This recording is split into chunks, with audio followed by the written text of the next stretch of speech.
Sialkot police की कार्रवाई, जिला वहाड़ी से अगवा होने वाला बच्चा बाजियाब।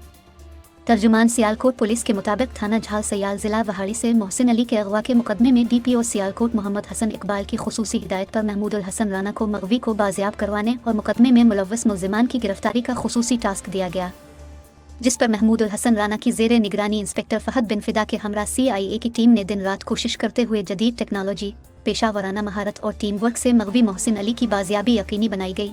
लड़के के वालिद यासिर रियाज ने अपने लख्त जिगर को बहिफाजत बाजियाब करवाने पर सियालकोट पुलिस से इजहार तशक्कुर करते हुए दुआएं दी। DPO सियालकोट मोहम्मद हसन इकबाल ने पुलिस टीम में शामिल अफसरान और जवानों को मुल्जिमान को गिरफ्तार करने पर तरीफी सर्टिफिकेट और नकद इनाम से नवाजा है।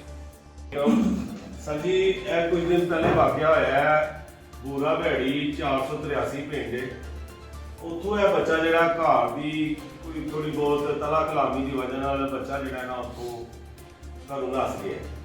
तकरीबन 10-12 दिन ਇਹਦਾ कोई सुराग नहीं मिलिया, कोई टैलीफोन ਤੋਂ सुराग मिलिया सियालकोट ਤੇ ਅਸੀਂ CIA ਅਦਾਰਾ ਜਿਹੜਾ ਸਿयालकोट ਫਾਹਿਦ ਸ਼ਾਹ ਸਾਹਿਬ ਨੇ ਇੰਚਾਰਜ ਅਸੀਂ ਉਹਨਾਂ ਦੇ ਹੈਂਡਓਵਰ ਕੀਤਾ ਸਾਰਾ। ਇਨਸ਼ਾਅੱਲਾ ਅੱਲਾ ਦੇ ਫਜ਼ਲ و ਕਰਮ ਨਾਲ ਉਹਨਾਂ ਇੱਕ ਦਿਹਾੜੀ ਦੇ ਵਿੱਚ ਇਹ ਬੱਚਾ ਬਜ਼ਾਤੇ ਸਿਹਤਮੰਦ ਬਰਾਮਦ ਕਰ ਦਿੱਤਾ। ਅਸੀਂ ਸ਼ੁਕਰੀਆ ਅਦਾ ਕਰਨੇ ਇਹਨਾਂ ਦਾ ਸਿਆਲਕੋਟ CIA ਵਾਲਿਆਂ ਦਾ ਜਿਨ੍ਹਾਂ ਨੇ ਇੱਕ ਦਿਨ ਦੇ ਵਿੱਚ ਬਰਾਮਦ ਕਰ ਦਿੱਤਾ ਬੱਚਾ ਜਿਹੜਾ ਸੀ ਉਹ ਕਿਸੇ ਡੇਰੇ ਤੇ ਕੰਮ ਕਰਨ ਲੱਗ ਪਿਆ ਸੀ, ਡਰ ਦੀ ਵਜ੍ਹਾ ਨਾਲ ਪਿਓ ਦੀ ਲਿਹਾਜ਼ਾ ਬੱਚਾ ਉਹਨਾਂ ਬਰਾਮਦ ਕਰ ਦਿੱਤਾ। ਇਹਨਾਂ ਦਾ ਸ਼ੁਕਰੀਆ ਬਹੁਤ ਜ਼ਿਆਦਾ।